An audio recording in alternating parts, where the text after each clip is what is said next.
ఈరోజు మేము కామారెడ్డిలో మొత్తం ఒక 100 మంది కలిసి మేము ఒక యూనియన్ ఏర్పాటు చేసినాం. ఈ యూనియన్ ఏర్పాటు చేసిన కారణం ఏంటంటే మాకు ఇప్పటిదాకా ఈ గవర్నమెంట్ ఉన్నా మాకు ఏం సాధికరించి ఏం లేదు.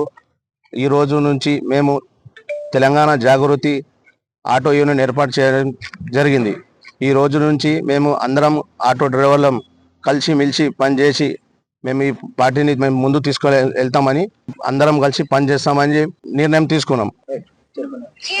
కామారెడ్డి డిస్టిక్ తెలంగాణ జాగృతి నుంచి నాకు ఆటో యూనియన్కు అధ్యక్షుడు ఇచ్చారు మేడం గారు, కవిత మేడం గారు. ఆ రోజు నుంచి ఈ రోజు వరదాకా ఇప్పటిదాకా నేను ఇంతకు ముందు కూడా వేరే వేరే యూనియన్లో పని చేసినాను. ఇప్పటిదాకా కూడా మాకు ఏం సహకారం కాలేదు. ఈ రోజు నుంచి మేము తెలంగాణ జాగృతి కవిత గారు మేడం తరఫు నుంచి మేము ప్రతి ఒక్క BC, SC, ST, BC, minority అందరం కలిసి పని చేస్తామని నిర్ణయం తీసుకున్నాం. 11వ తారీఖు నాడు మేము ఆటో యూనియన్ ఏర్పాటు చేసి నాకు కవిత మేడం గారు నాకు ఈ రోజు నుంచి పదవి ఇచ్చేందుకు చాలా చాలా ధన్యవాదాలు.